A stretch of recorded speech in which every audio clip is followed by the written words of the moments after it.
Então, boa noite, pessoal. Um prazer enorme ter todos vocês aqui nessa primeira live do ano, né, na nossa sala de leitura, 8ª sala de leitura, 2ª temporada. Este é um evento que é o ponto de partida para a nossa produção literária do ano de 2025, tendo como tema a ópera Rigoletto, cujo libreto foi inspirado no livro que vocês receberam aí em PDF, O Rei se Diverte, de Victor Hugo. A Associação das Letras se sente imensamente honrada de, nesse ano, estar com uma parceria da Sociedade Harmonia Lira, aqui de Joinville, uma sociedade que tem mais de 165 anos de atividades ininterruptas de cultura. Certamente será um livro muito bonito que dará continuidade à arte literária que nós já estamos produzindo. Eu passo agora a palavra à nossa vice-presidente, a Silvana Beck-Stival, que é a idealizadora desta sala de leitura, e ela então abre a sala de leitura, fala o currículo do nosso convidado de hoje, e aí a gente então começa esse momento tão oportuno, iniciando o ano aí com um texto maravilhoso e com essa conversa muito bacana de hoje. Então, contigo, Silvana. Boa noite a todos, sejam bem-vindos à nossa 8ª sala de leitura, primeira deste ano, como já falou a nossa presidente.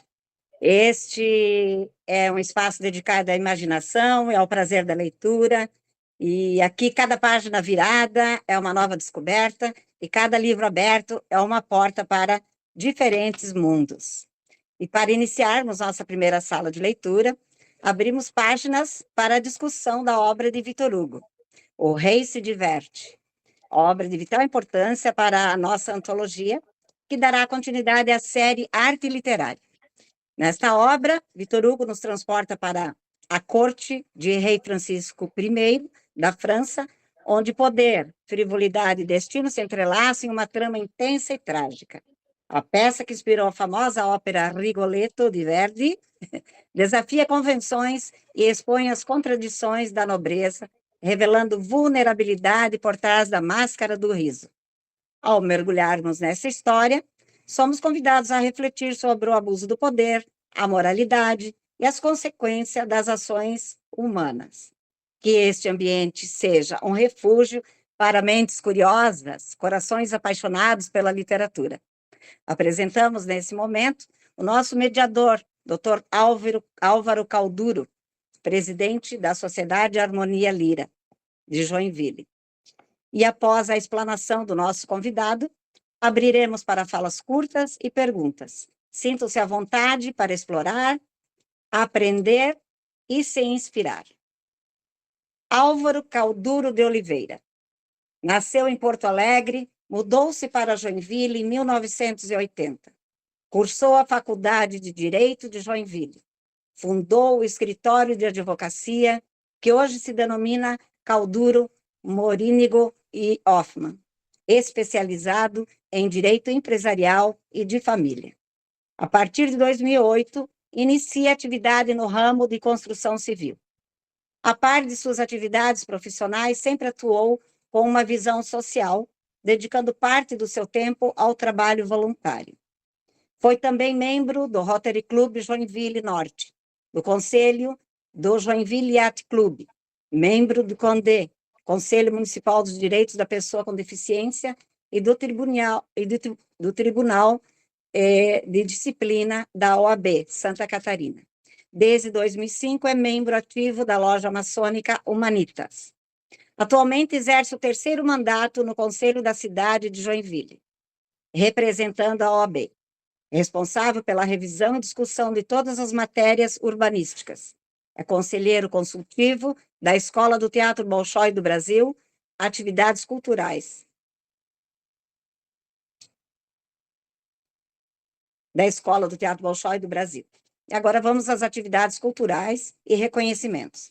Em 2014, assumiu a presidência da Sociedade Harmonia Lira, focada no desenvolvimento cultural através das artes, onde reiniciou a realização de eventos culturais com música de câmara, galas líricas e festividade de Natal com a criação do famoso Natal da Harmonia, com apresentações na sacada do prédio social, além de grandes eventos como os festivais de ópera e jazz.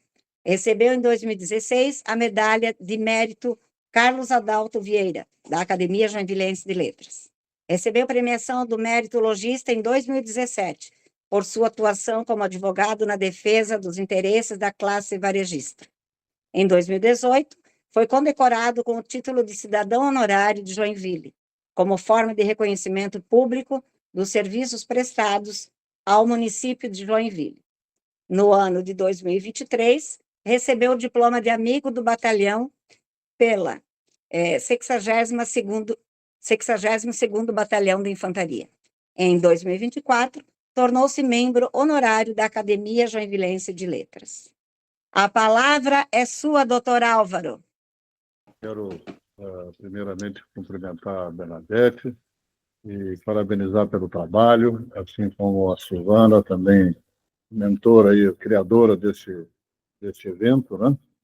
E dizer que, para mim, é uma grande satisfação, uma grande honra estar aqui.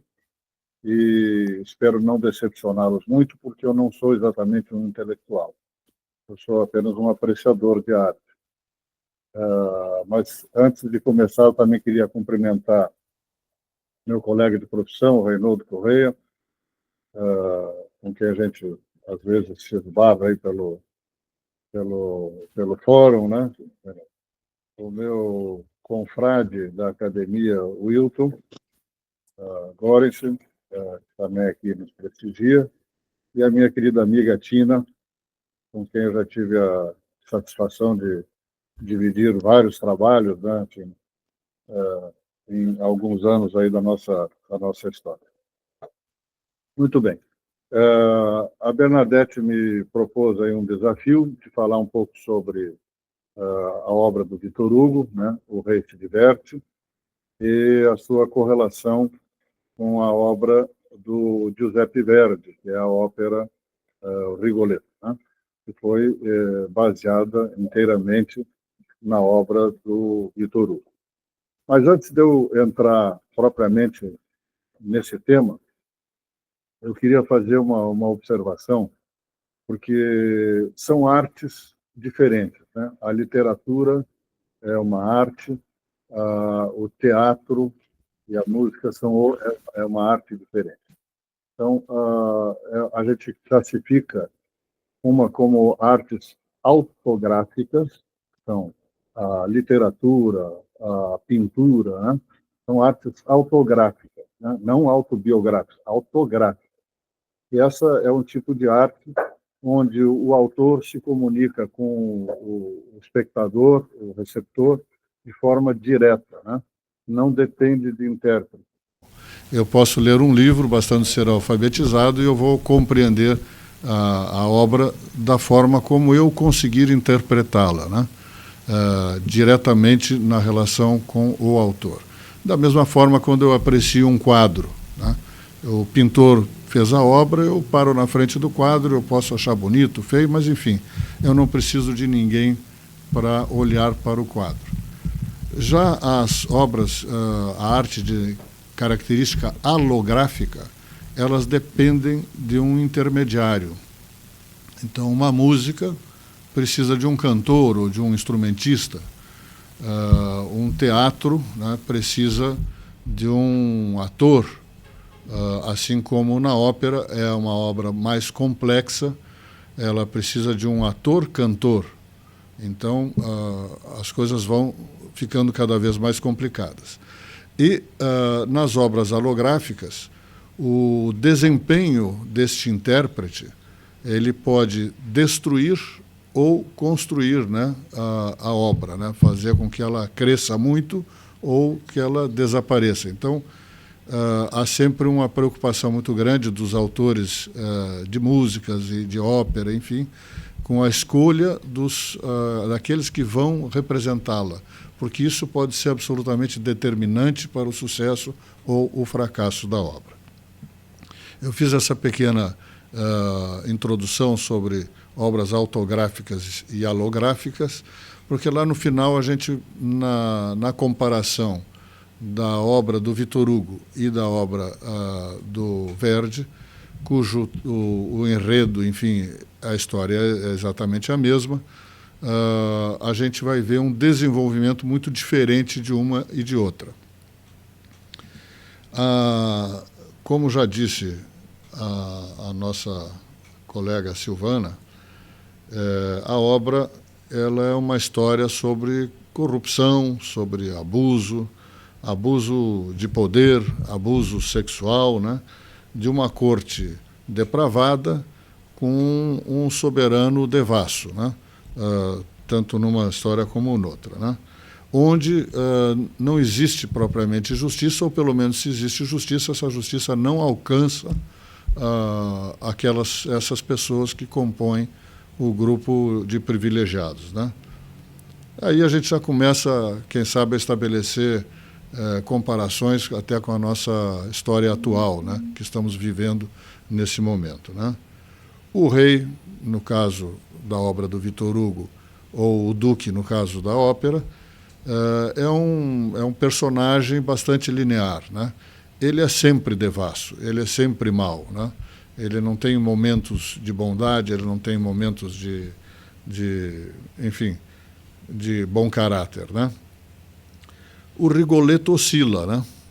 Ou Triboulet, como é chamado na obra do Victor Hugo. Ele ora é bom, ora é mau, né? Ele, tem uma frase muito boa do próprio Victor Hugo, que está no libelo de defesa da liberdade de expressão, que depois nós vamos falar mais adiante sobre isso, em que ele diz o seguinte: o Triboulet tem 2 alunos. Um deles é o rei, ao qual ele instrui nos vícios. E o outro é a filha, no qual ele instrui nas virtudes. Então, ele é um personagem complexo que oscila entre o bem e o mal. A Branca, ou a Gilda na ópera, é também uma personagem linear, né? Ela é sempre boa, ela é sempre inocente, ela é sempre apaixonada e defendida pelo pai ultra zeloso, né? Ao qual alguns estudiosos da obra atribuem, entre outros, o crime de cárcere privado, né? Porque ele mantinha ela propriamente isolada dentro de casa, né? Sob severa vigilância dele e de uma criada a quem ele pagava e encarregava de cuidar da moça. Então, toda essa história ela se dá num contexto bastante complexo de violência e cinismo, né? São elementos importantes que a gente tem que entender, que permeiam a história toda. Eu vou fazer um breve relato aqui cronológico, né? Uma linha de tempo, só para a gente entender em que contexto isso tudo acontece, né? Onde os nossos personagens se encaixam, né? E quando eu digo nossos personagens aqui, não estou necessariamente falando dos personagens da obra literária, nem da ópera, mas estou falando até mesmo dos nossos personagens autores, né? No caso, o Victor Hugo e o próprio Giuseppe Verdi. Então, na minha cronologia aqui, eu começo chamando a atenção para o ano de 1789, como todos sabem, a Revolução Francesa.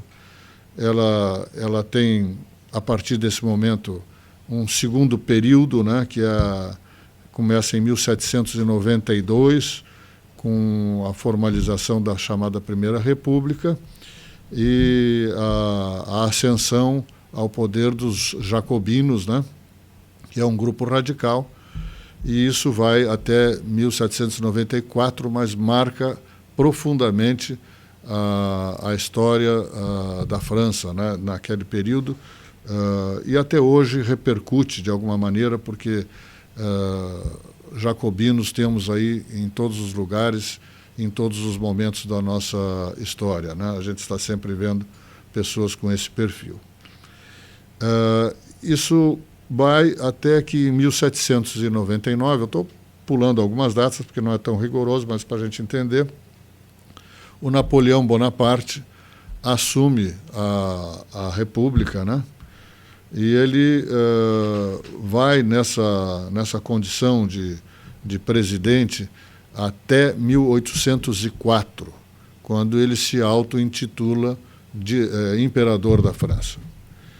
Nesse meio tempo, nasce Victor Hugo, em 1802, né? Na França, na cidade de Besançon. Então, o Napoleão ele segue na sua carreira de imperador até 1814, quando, por conta das guerras franco-prussianas, ele acaba... Desculpe, não, isso é outra coisa. Ele vai até 1814, quando ele acaba sendo retirado do poder, né? Em 1813, ou seja, um ano antes, nasce o nosso segundo personagem, que é Giuseppe Verdi, né? E aqui eu falo aqui uma coisa interessante. O Napoleão, que é o francês, era de família italiana. Isso depois eu vou observar lá na frente, essa mistura, né? O Giuseppe Verdi nasce em Roncole, né, que é na Emília-Romanha, que era o Ducado de Parma, mas que nesta altura do campeonato fazia parte do primeiro império da França, né? Estava anexada ao Império Francês. Mais adiante a gente vai ver, até fazendo um comparativo aqui, que o Verdi foi uma figura de destaque político também, assim como o Victor Hugo, que teve como contemporâneo o Garibaldi, que é nosso conhecido aqui, herói de dois mundos, né? E o Garibaldi, que a gente conhece ele também como italiano, nasceu em Nice, que é uma cidade hoje francesa. Então, essas fronteiras andavam para um lado e para outro, as guerras e revoluções se sucediam e o ambiente era sempre muito instável, né? Então, em 1814, ocorre o que se chama de Primeira Restauração, quando o rei Luís XVIII assume a monarquia novamente e se restaura a monarquia na França. Ele é sucedido por Carlos X, isso vai até 1930, quando o Carlos X é derrubado também do poder. E houve um período de instabilidade nesse ano de 1830, até que, de forma relativamente rápida, Luís Felipe, o rei, instaura a segunda restauração, né? E assume o reinado na França em 1830, e ele vai reinando até 1848. Quando acaba o seu reinado e ele é deposto e assume Napoleão III, um sobrinho do Napoleão Bonaparte. Em 1841, portanto um pouco antes, Victor Hugo, depois de longa luta, consegue ser aceito na Academia de Letras da França. Isso era muito importante para ele. E ele foi rejeitado muitas vezes, né? Ele tem uma história de muitas lutas, de muita censura, de muito problema com os governos, enfim, e inclusive pela participação política dele, né? 1851 é instaurado o Segundo Império, com o Napoleão III, e o Victor Hugo tinha falado muito mal do Napoleão III, apesar de tê-lo apoiado no momento em que ele assume a República, em 1800, instaura mais uma vez a Segunda República. O Victor Hugo o apoiou, mas em 1851 ele acaba com a República e começa um Segundo Império. E aí o Victor Hugo vai para o exílio, né?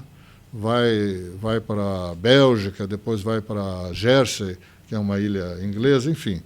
Isso tudo vai compondo esse personagem e essas histórias que ele depois vai nos criando, né? E ele só retorna para a França em 1870, na Terceira República, né? 1871, agora nós vamos ver um pouquinho dessa personalidade, Vitor Hugo. Logo no ano seguinte ele se elege deputado para o Congresso, enfim, da época, e 1 mês ou 2 meses depois ele já renuncia, aborrecido lá com seus colegas deputados, ele não aguenta muito tempo na Câmara, né? Mas em 1876, portanto 5 anos depois, ele se elege senador. E aí ele cumpre todo o mandato e se reelege em 1882 e até o ano da morte dele, que é 1885, que morre aos 83 anos. Então, para aquela época, um homem bastante longevo, assim como o nosso outro personagem, o Giuseppe Verdi, também um homem muito longevo, morreu com 87 anos. Então vamos falar só mais um pouquinho do próprio Vitor Hugo aqui, para a gente entender o que influenciou na vida dele, né? Ele cresceu nesse contexto que nós falamos até agora, especialmente na primeira fase da restauração, né? Que era, entre outras coisas, a restauração de privilégios de uma classe aristocrática privilegiada, e vivia um conflito dentro de casa. O pai dele era um general do exército de Napoleão, considerava Napoleão um grande herói, defensor daquele modelo de governo, e a mãe era uma católica fervorosa e monarquista. Então, havia um conflito muito grande dentro de casa, ao ponto de que esse casal acaba por se separar. Então, todas essas coisas vão influenciando a vida do Vitor Hugo, né? Reinaldo, só para dizer que em 1818 ele entra para a faculdade de Direito, mas eu não tenho nenhuma referência se ele concluiu o curso. Eu não consegui encontrar essa referência dele ter concluído o curso de Direito, mas ele entrou para a faculdade. Ele é reconhecido como um dos grandes expoentes do romantismo mundial, né? Destacando-se pela literatura engajada e luta pela liberdade e justiça social. Ele foi muito prolixo, ele escreveu muitas obras, né? No período em que ele estava produzindo, ele escrevia de 1 a 2 obras por ano. Então, a gente encontrou aqui 55 obras principais do Vitor Hugo. Eu vou apenas destacar algumas poucas aqui, umas 5, né? Que é... Desculpe, só antes de falar isso, eu vou falar que a primeira obra publicada dele é de 1822. É uma obra de odes e poesias diversas, em 1822. Mas aí, em 1831, ele alcança uma projeção internacional com a famosíssima obra chamada O Corcunda de Notre Dame. Exatamente 1 ano antes da obra que é o objeto da nossa conversa hoje, que é O Rei se Diverte, que é de 1832. E, por uma coincidência, eu não sei se ele andava fixado nesse assunto, mas na Notre Dame nós temos o Corcunda de Notre Dame, e no Rei se Diverte nós temos o Tribolé, que é outro Corcunda. Então, ele estava um pouco fixado nessa situação, nessa questão do defeito físico, né? Que restringe as possibilidades da pessoa de inclusão, especialmente naquela época que nem se pensava nisso, né? Em 1933 ele publica a obra Lucrécia Borgia, mas que ele havia escrito em 1929. Ele nunca perdeu o seu espírito sarcástico. Em 1852, ele publica a obra Napoleão o Pequeno, né? E a grande obra-prima da maturidade, já quando ele tinha 60 anos de idade, Os Miseráveis, em 1862. Só para fazer uma observação, o Corcunda de Notre Dame, quando ele escreveu, ele tinha 29 anos. E o Rei se diverte, foi no ano seguinte, ele tinha também apenas 30 anos, né? Ele foi um grande idealista, né? Transformava os seus personagens em heróis lendários, né? Ele buscava poesia com conexão com o homem e a natureza, e ele tinha características aí típicas do movimento romântico, como nacionalismo, subjetivismo, idealização da mulher, culto à liberdade e exagero sentimental. São marcas também frequentes do texto do Victor Hugo, o uso de vocativos, exclamações e hipérboles, né? Conferindo bastante intensidade emocional na sua escrita. Ele teve bastante problema. Teve uma obra que ele escreveu entre o Corcunda de Notre Dame e o Rei se diverte, que foi Marion Delorme. E já nessa obra ele enfrentou censura. Mas, neste momento, ainda era o Carlos X, aquele rei que acaba deposto da primeira restauração, né? O segundo rei da primeira restauração. E as regras ainda eram muito ruins. No acerto para a segunda restauração, quando assume o Luís Felipe, foi lavrada a chamada Charte Vérité, né? Desculpem a minha pronúncia, que é a Carta da Verdade, que foi um texto de compromissos onde ficaram abolidas a censura e o confisco, que eram práticas comuns ainda na época das monarquias, né? Censura e confisco. Então, ele teve a obra Marion Delorme censurada. Quando houve em 1830, por ocasião da instalação da segunda restauração, houve a abolição da censura. Então, muitos autores que tinham tido muitas obras censuradas, houve uma enxurrada de peças na França, né, por todas aquelas obras que haviam ficado represadas ao longo de muito tempo. Mas aí ele achou que não deveria apresentar a sua peça imediatamente e segurou ainda por alguns anos, né, a Marion Delorme, né? Mas aí foi, em 1932, estrear a peça O Rei se diverte. E essa peça teve apenas uma apresentação e foi imediatamente censurada. E aí ele ficou profundamente revoltado e escreve um libelo pela liberdade de expressão,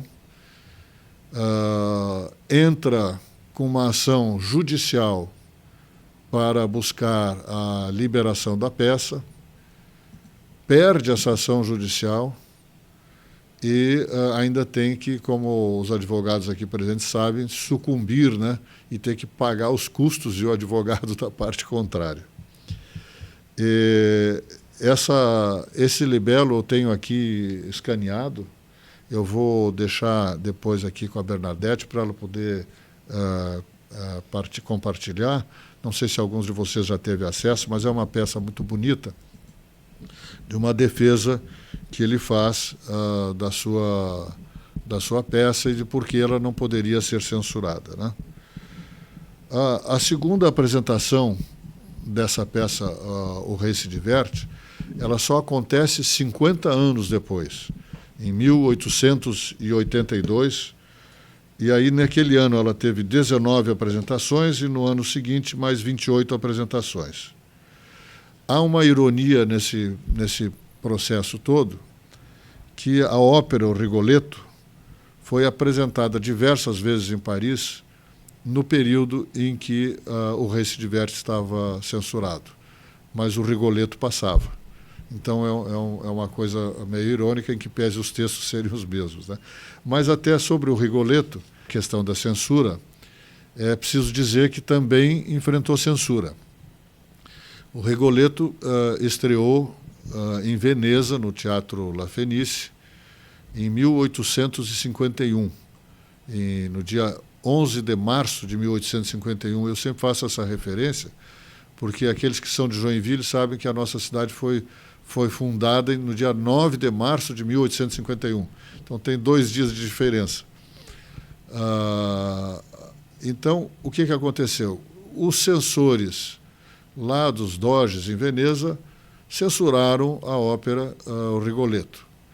E aí o Verdi teve que negociar com eles, porque eles alegaram o seguinte: olha, um rei sem vergonha aqui não passa, né? Porque isso vão fazer correlação com o Doge lá, que mandava em Veneza, e nós não vamos aceitar isso. Então, depois dessa situação, o Verdi negociou com os censores de Veneza o rebaixamento do cargo, né? E aquele que era o rei Francisco I se torna, então, o Duque de Mantua. Então, eles disseram: o Duque de Mantua pode ser sem vergonha, mas o rei não pode. Então, depois de enfrentar a censura também à peça Rigoletto, o Verdi parece que foi mais habilidoso, negociou. Talvez a personalidade do Victor Hugo um pouco mais intransigente, não aceitou mexer na sua obra e ficou com a obra censurada por 50 anos. Então, isso é uma observação que eu queria fazer. Um paralelo bem rápido, né, entre os personagens, né, na obra do Victor Hugo. O Corcunda chama-se Triboulet, como eu já falei, e na obra do Verdi ele chama-se Rigoletto. Também é necessário dizer que o Verdi, ao compor uma ópera onde a rima é necessária, né, é diferente do texto do teatro ou mesmo do livro, ele precisa também arrumar nomes que se enquadram melhor, né, na rima, na métrica, enfim, para que a coisa possa funcionar melhor.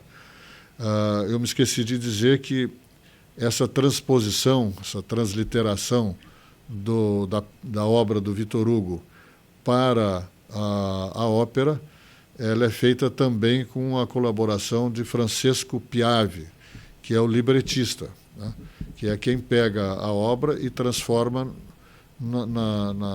nos diálogos operísticos que permitem, né, o acompanhamento da música e da rima, enfim, e no tempo correto. Para quem não é muito iniciado na questão de música ou de ópera, a ópera tem um nível de exigência muito grande. É diferente de uma composição popular, onde, por exemplo, o artista que está cantando, ele pode esticar uma determinada nota e os músicos que estão acompanhando ele adaptam aquele compasso, né, espicham o compasso. Na ópera, com a orquestra, ela é absolutamente precisa. Cada palavra tem que estar exatamente naquele exato ponto do compasso. Não há permissão para improviso ou para extensões interpretativas diferentes daquelas que estão ali pré-determinadas.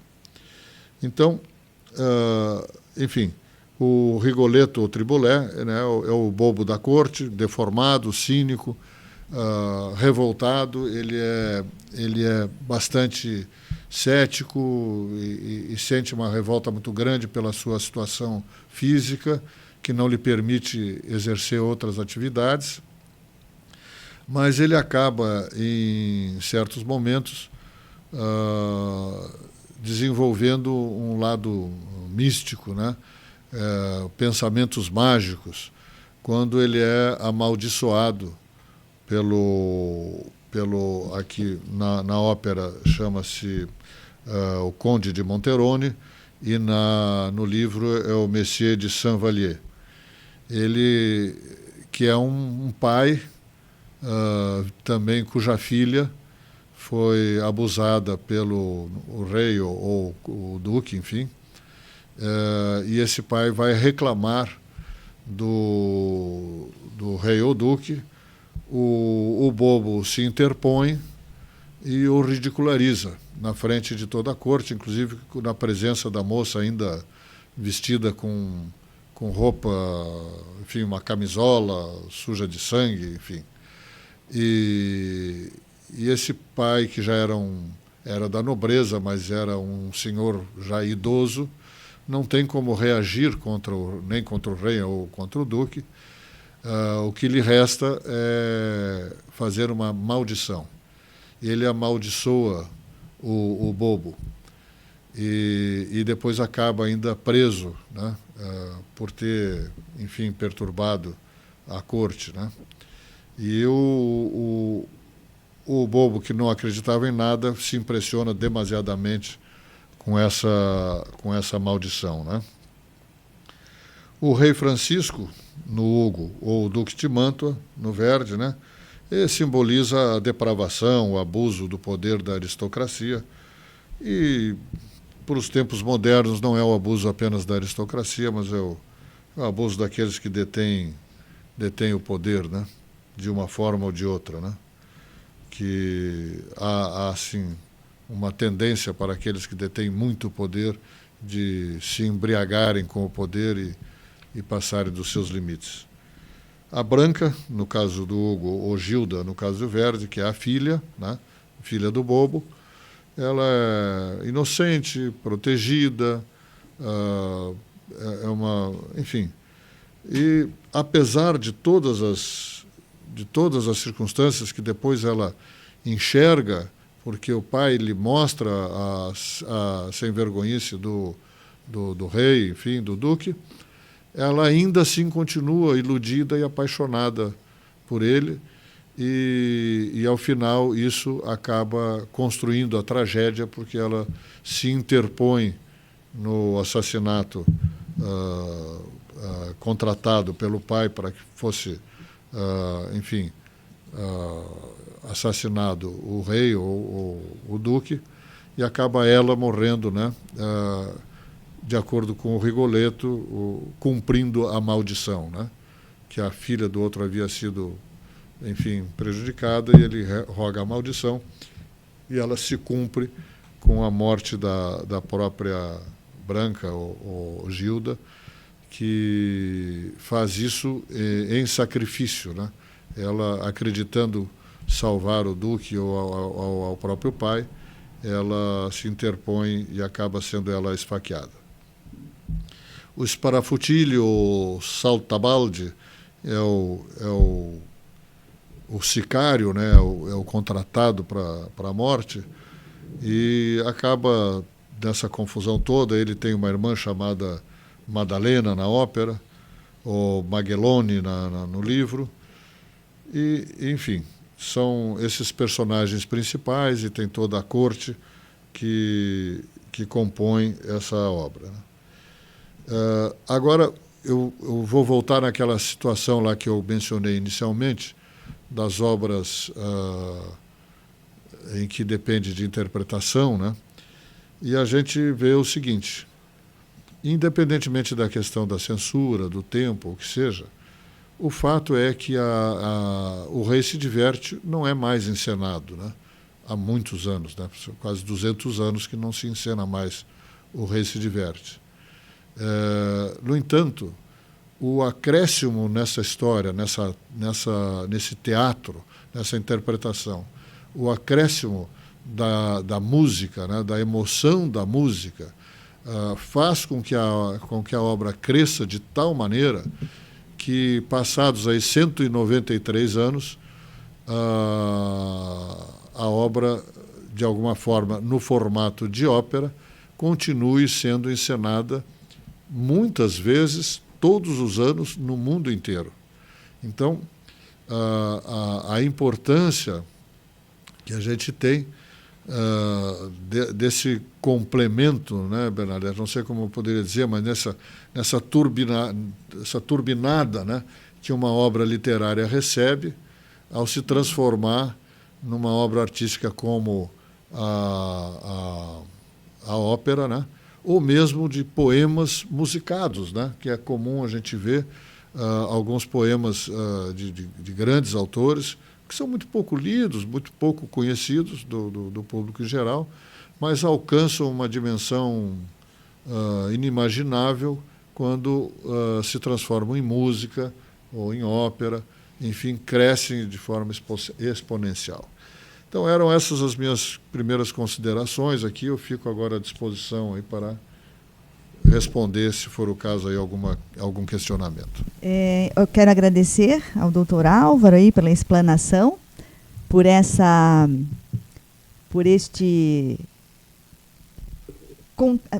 contextualização, que foi muito importante, a partir dessa leitura que fizemos da dramaturgia, né, que é o livro do Hugo, né? E eu queria até que você mostrasse o livro, eu acho que é importante. Eu tenho aqui um livro que reúne 3 obras do Victor Hugo. Ele reúne a obra da Marion Delorme, ele tem a obra também do Rei se Diverte, e ele tem ainda a Lucrécia Borgia, que é uma obra que também foi escrita no ano seguinte, em 1933. Aquela parte da frente ali que é tão bonita, né? É um livro bem antigo, não sei aí. Para cá? Aqui.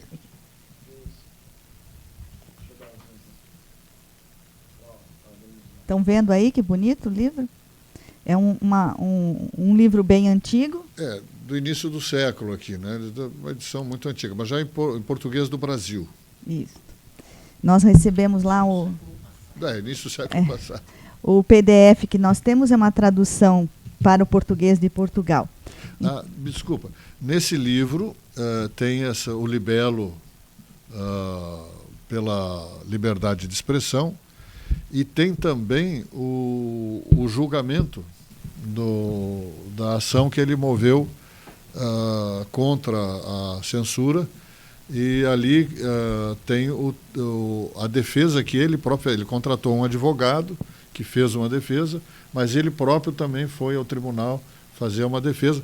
E aquilo se tornou um grande espetáculo, porque a partir da censura e dessa atitude dele, ele se torna uma celebridade na França. Porque essa discussão com a censura, que não poderia ter por conta daquela Carta da Verdade, faz com que ele seja o defensor de todos, né? Não apenas da obra dele, né? Então, isso foi um movimento social muito grande, esse processo, mas que ele, enfim, acaba perdendo. Um marco, né, também histórico. Então, mais uma vez, muito obrigada. Você vai continuar conversando aqui com a gente, porque já vi ali que os nossos amigos estão aí com as mãos levantadas. Eu vou ver quem é que está na vez aí, porque eu não acompanhei. Me parece que é Luiz Antônio aqui pela minha ordem, né? E depois o Reinaldo. Eu vou pedir que vocês, então, cada um no seu momento, então, abra o microfone e que a gente seja, assim, conciso, ou na pergunta, ou na colocação do texto, ou fazendo alguma referência ao texto, ou algum personagem que chamou atenção, para que outras pessoas, né, nós estamos com a sala cheia hoje, dizer para vocês que estamos com 30 pessoas na sala, isso é um prazer enorme, a gente fica muito feliz com isso, com esse engajamento de todos vocês. Então, vou passar a palavra. Reinaldo, então, com você. O que eu observo nessa análise do Rigoletto, essa comparação do Triboulet, eu fiz também, verifiquei, e percebi que o nome Gilda, como ela se oferece em sacrifício em nome do amor que ela nutria pelo Duque, né? Esse nome ele é de origem germânica, ele significa sacrifício. Ela se sacrificou, ela se ofertou, né, em defesa daquela pessoa, daquele crápula que ela amava. Enfim, então o nome é bem assim adequado. O Sparafusile, que que é o bandido, o que mata, ele, é claro que o nome já diz o que dispara o fuzil, né? Em francês, italiano, enfim, ele leva a essa concepção. Rigoletto, embora não tenha o nome de uma tradução específica, ele remete àquele que ri. Tanto que ele, quando está conversando com o assassino, que ele vai contratar, ele diz: eu sou o homem que faz rir, e você é o homem que mata. E uma característica das obras do Victor Hugo é que ele já colocou, ele era um defensor da liberdade e da justiça social. Ele se formou em direito, sim, se formou. Então, nas obras dele, como nós vemos O Homem que Ri, O Corcunda de Notre Dame, Os Miseráveis, só para citar esses três que eu conheço, que eu já assisti filmes, ele coloca essa cara. E tanto que ele fala: eu sou o homem que ri. É uma referência clara ao Homem que Ri, que, quem não sabe, inspirou o Coringa do Batman, né? Enfim, O Homem que Ri é o inspirador. Por que acontece essa tragicomédia? É uma comédia porque ele é um bobo que faz rir.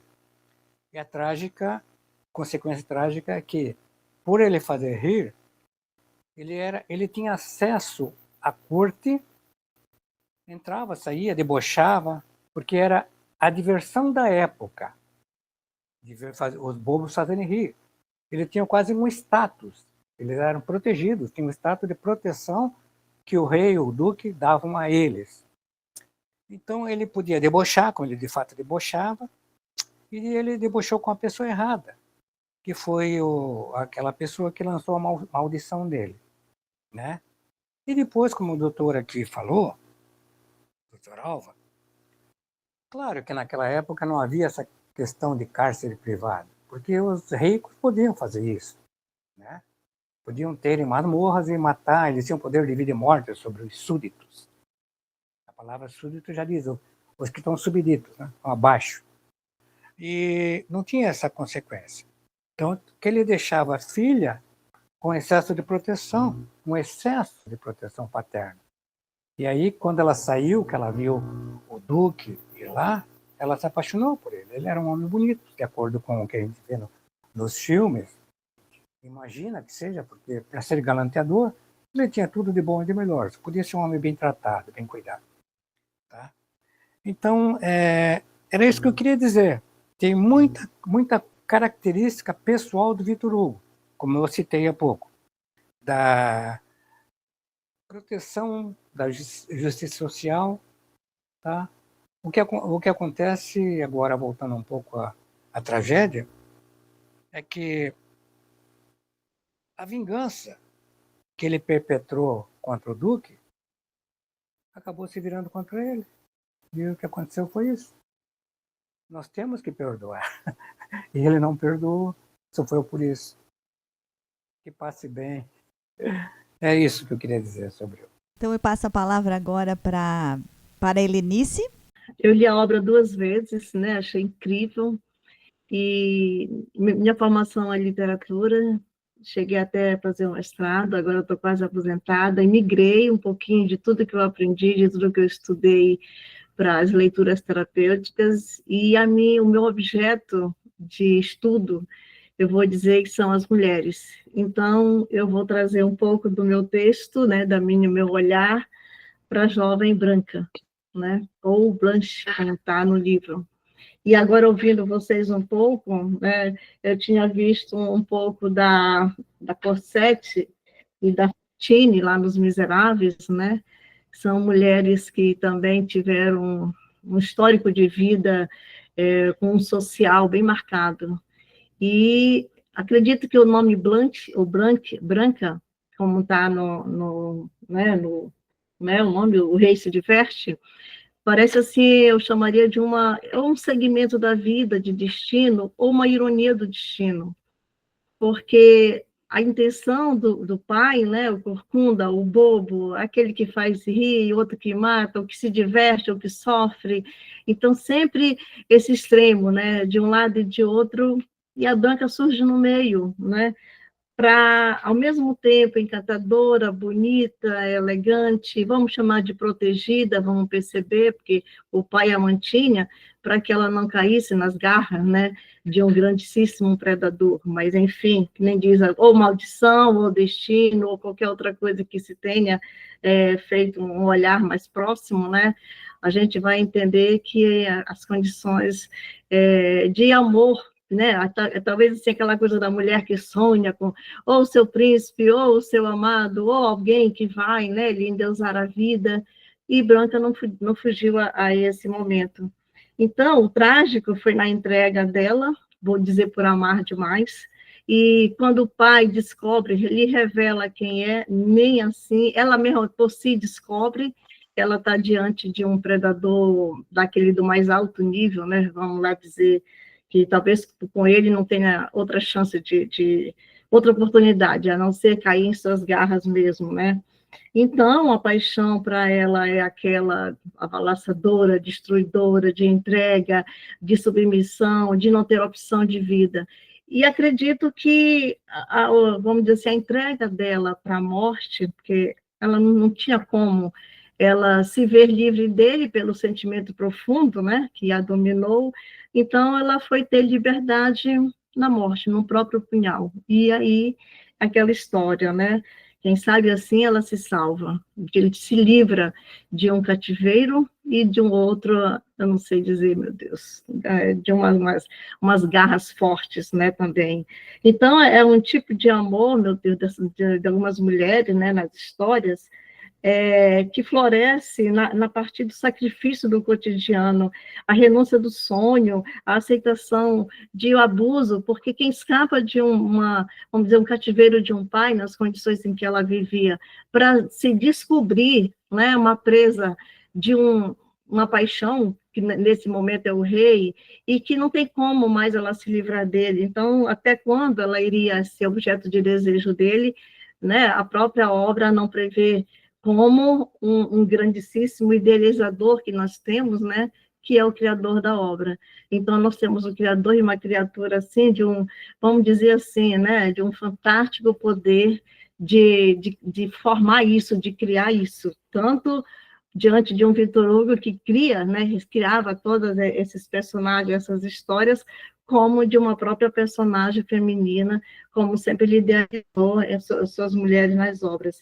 Então, falando assim, voltando, porque foi o ponto que mais me chamou a atenção, gente, porque eu estudo muito ancestralidade, universalidade feminino, então, a ponto que eu fui me envolvendo com a planta, falei, não, ela tem que entregar esse cara, mas tu está falando de 1800, né, então, não vai ter muito. Então, o rei se diverte, já está entregando tudo, né, então não tem como salvar esta jovem.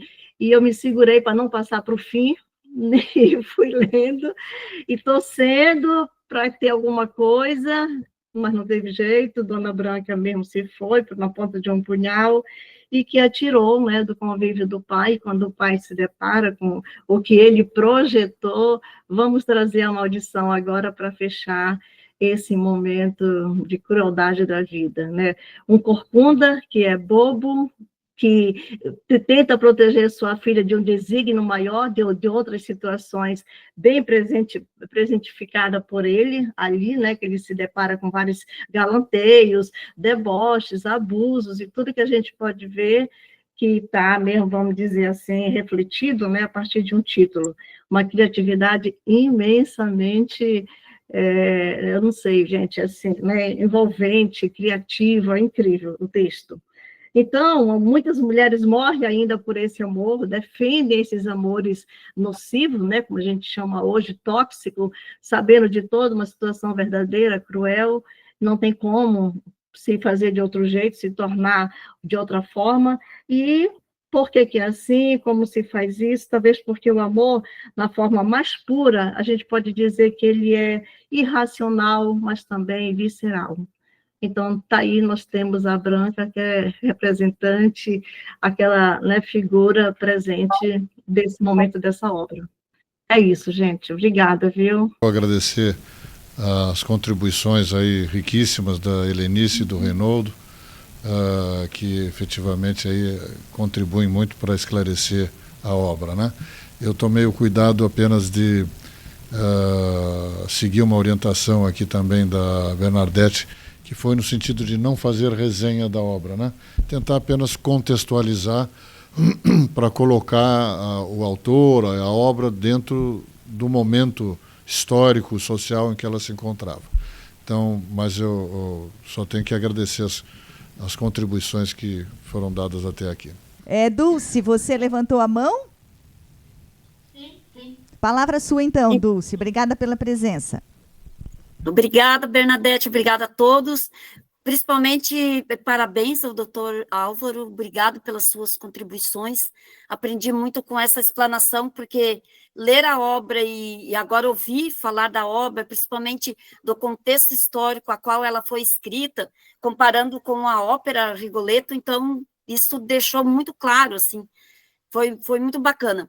Mas eu tenho perguntas para fazer, não vou fazer nenhum adendo, porque eu quero saber mesmo, porque preciso caprichar na minha escrita. Então, assim, doutor Álvaro, por parte da Harmonia Lira, no caso do senhor, que é o presidente, terá alguma regra para a escrita do texto? Ou a gente pode utilizar das nossas criatividades, de acordo com nossas características de escritas, para fazer o texto? E também de acordo com o edital que a associação vai propor, né? Ou ele é livre ou terá essas regras por parte da presidência, vamos dizer assim? A informação que eu tenho da Bernadette é que no edital estarão as regras, né? A Harmonia Lira, como instituição, não irá interferir em nada, né? A associação é que vai determinar de acordo com os princípios e regras da própria associação, né? Da nossa parte, como Harmonia Lira, a gente se sente muito honrado por, de alguma forma, ser objeto, né, de um desenvolvimento literário, de uma discussão, estar dentro desse processo, que para nós, enfim, o sentimento de reconhecimento, né, um sentimento de aprovação pelo trabalho que vem sendo feito, e o que é muito importante para a gente, porque nós não temos, sabe, a Harmonia Lira, apesar de ser uma instituição muito antiga, né, ela tem 167 anos nesse momento, ela não tem uma estrutura financeira sólida, né? A gente sobrevive lá sempre muito apertado, né? Buscando um projeto aqui, um projeto ali, fazendo um evento, enfim, e muitos desses eventos nos trazem um prejuízo muito grande. E a gente acaba superando esses prejuízos com eventos de natureza comercial, né? A gente aluga para a CIG, para o CDL, fazer lá cerimônia de posse, aluga para alguém fazer um casamento, enfim, essas coisas de natureza comercial, que não é o nosso objeto, mas a gente abre mão para isso para poder sobreviver. Porque a ópera é maravilhosa, a gente tem lotação completa. Nós, por exemplo, nesse festival de ópera que nós fizemos em 2024, foram 10 récitas, 7 à noite, 3 à tarde, de 3 espetáculos diferentes, né? Foi os 100 anos do Puccini, da morte do Puccini, os 200 anos da imigração alemã e os 150 anos da imigração italiana, comemorados justamente com o Rigoletto. Todas as noites lotadas, a gente teve patrocinadores, teve incentivo fiscal pelo PIC, mesmo assim nos deu um prejuízo de R$150 mil. Então, a pancada é grande e a gente tem que buscar esse dinheiro de outros lugares. Mas a gente não desiste, tá? Porque a gente faz isso não para ganhar dinheiro, o trabalho de todos lá é voluntário, a gente faz só porque gosta e porque acha que é importante para a cidade, porque eu vim de uma cidade grande onde tinha esse tipo de recurso, que é Porto Alegre. Então, na minha infância e juventude, eu fui bastante influenciado pelo meu pai e pela minha mãe, que me levavam a teatro, a concertos, enfim, tudo que tinha disponível, e sempre tinha bastante coisa. e eu cheguei aqui em 1980 e não encontrei isso acontecendo, né? Passou um período também que eu não tinha posição social e econômica. O acréscimo nessa história, nesse teatro, nessa interpretação, o acréscimo da música, né, da emoção da música, faz com que a obra cresça de tal maneira que, passados aí 193 anos, a obra, de alguma forma, no formato de ópera, continue sendo encenada muitas vezes, todos os anos, no mundo inteiro. Então, a importância que a gente tem desse complemento, né, Bernadette? Não sei como eu poderia dizer, mas essa turbinada, né, que uma obra literária recebe ao se transformar numa obra artística como a ópera, né? Ou mesmo de poemas musicados, né? Que é comum a gente ver alguns poemas de grandes autores que são muito pouco lidos, muito pouco conhecidos do público em geral, mas alcançam uma dimensão inimaginável quando se transformam em música ou em ópera, enfim, crescem de forma exponencial. Então, eram essas as minhas primeiras considerações aqui. Eu fico agora à disposição aí para responder, se for o caso, aí algum questionamento. Eu quero agradecer ao doutor Álvaro aí pela explanação, por essa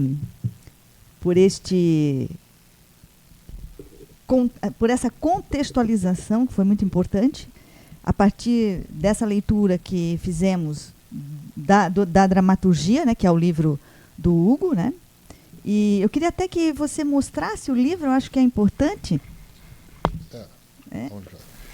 Eu tenho aqui um livro que reúne 3 obras do Victor Hugo.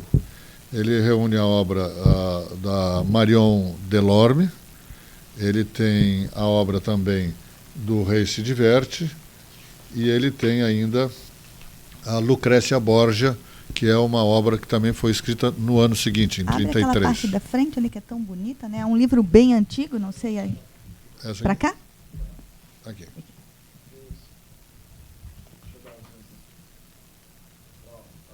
Estão vendo aí que bonito o livro? É um livro bem antigo.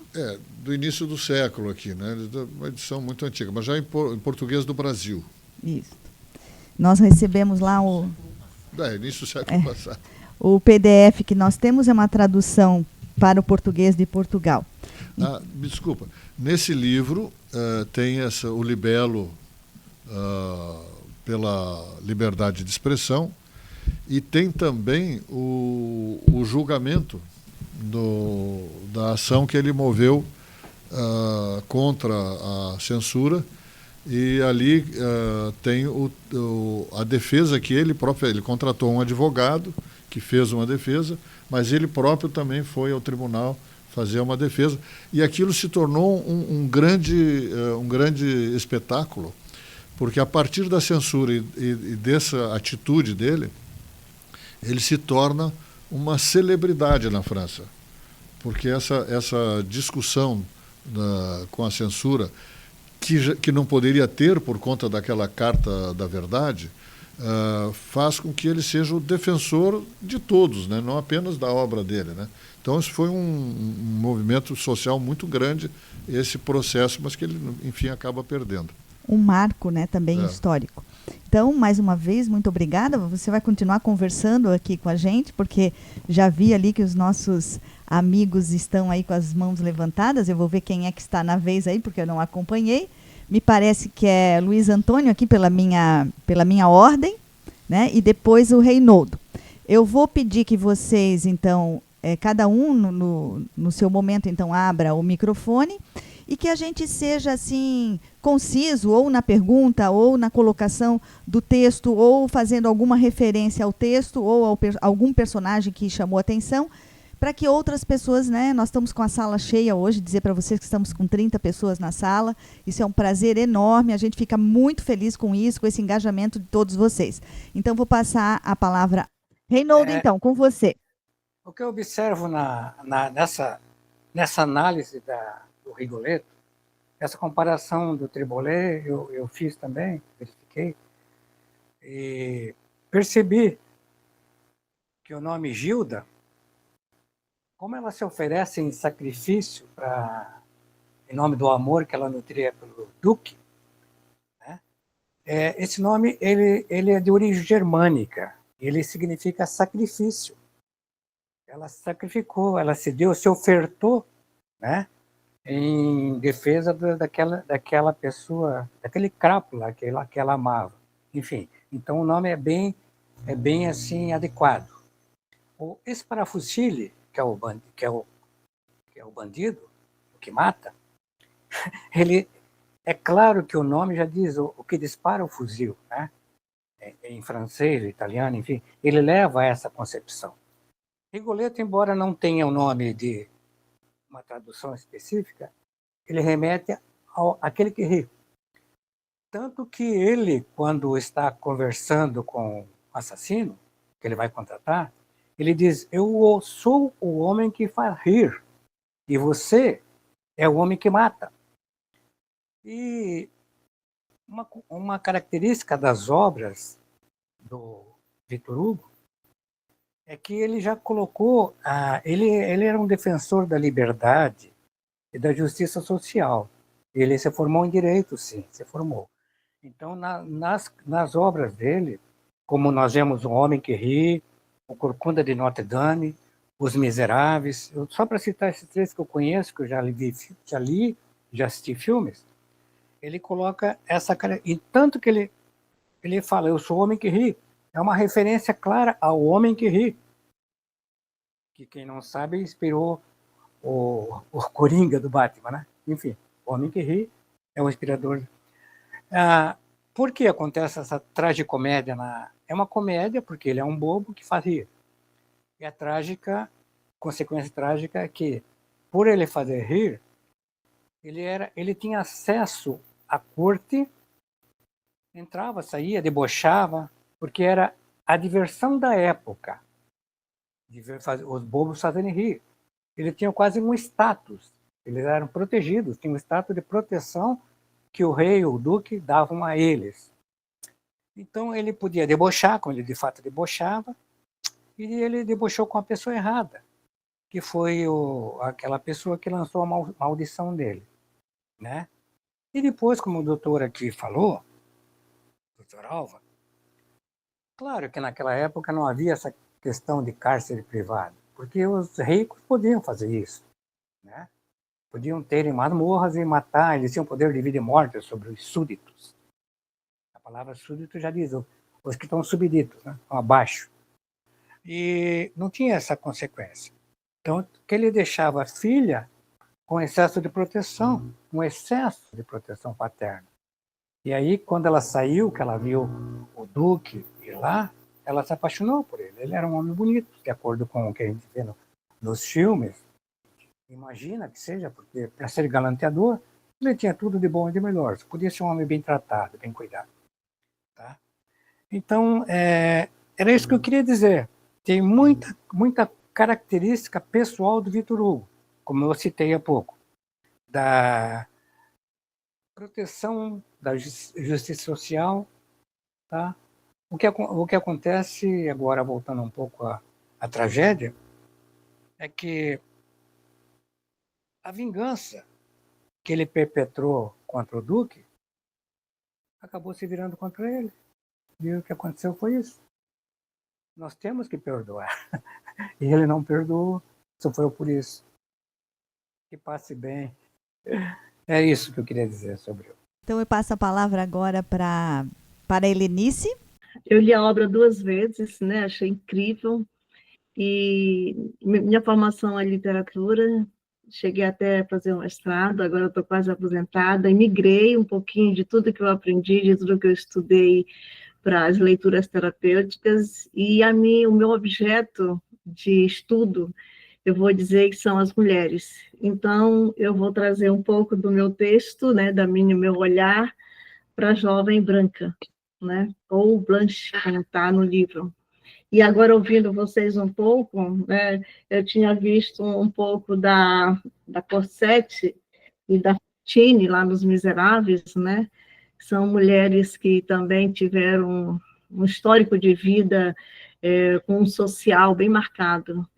E acredito que o nome Branca, como está no o nome, O Rei se Diverte, parece assim, eu chamaria de um segmento da vida, de destino, ou uma ironia do destino, porque a intenção do pai, né, o corcunda, o bobo, aquele que faz rir, outro que mata, o que se diverte, o que sofre, então sempre esse extremo, né, de um lado e de outro, e a Branca surge no meio, né, para, ao mesmo tempo, encantadora, bonita, elegante, vamos chamar de protegida, vamos perceber, porque o pai a mantinha para que ela não caísse nas garras, né, de um grandíssimo predador, mas, enfim, que nem diz, ou maldição, ou destino, ou qualquer outra coisa que se tenha feito um olhar mais próximo, né, a gente vai entender que as condições de amor, né?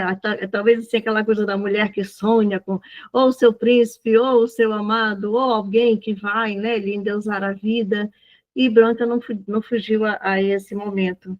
Então, o trágico foi na entrega dela, vou dizer por amar demais, e quando o pai descobre, lhe revela quem é, nem assim, ela mesma por si descobre, ela está diante de um predador daquele do mais alto nível, né, vamos lá dizer, que talvez com ele não tenha outra chance de outra oportunidade, a não ser cair em suas garras mesmo, né? Então, a paixão para ela é aquela avalaçadora, destruidora, de entrega, de submissão, de não ter opção de vida.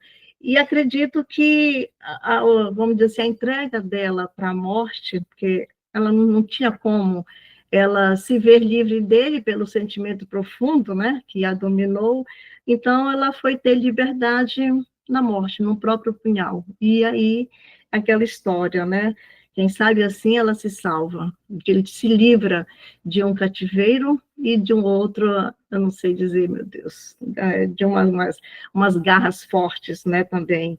Então, é um tipo de amor, meu Deus, de algumas mulheres, né, nas histórias, que floresce na partir do sacrifício do cotidiano, a renúncia do sonho, a aceitação de abuso, porque quem escapa de vamos dizer, um cativeiro de um pai, nas condições em que ela vivia, para se descobrir, né, uma presa de uma paixão, que nesse momento é o rei, e que não tem como mais ela se livrar dele, então, até quando ela iria ser objeto de desejo dele, né, a própria obra não prevê como um grandíssimo idealizador que nós temos, né, que é o criador da obra.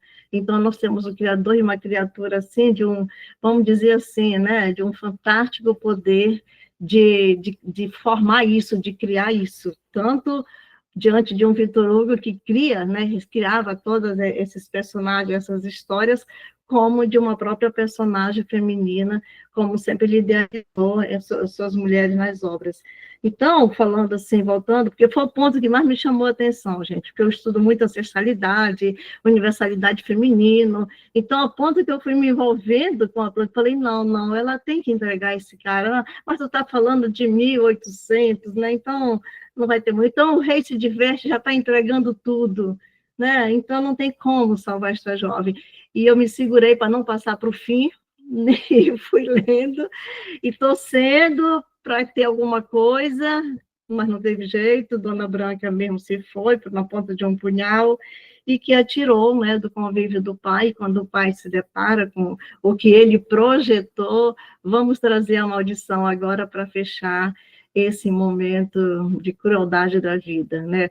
Um corcunda que é bobo, que tenta proteger sua filha de um desígnio maior, de outras situações bem presentificada por ele, ali, né, que ele se depara com vários galanteios, deboches, abusos, e tudo que a gente pode ver que está mesmo, vamos dizer assim, refletido, né, a partir de um título. Uma criatividade imensamente... eu não sei, gente, assim, né, envolvente, criativa, incrível o texto.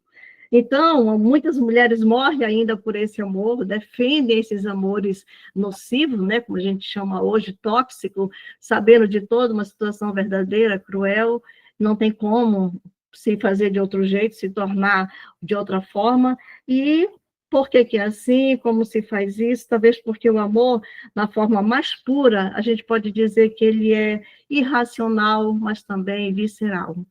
Então, tá aí, nós temos a Branca, que é representante, aquela, né, figura presente desse momento dessa obra.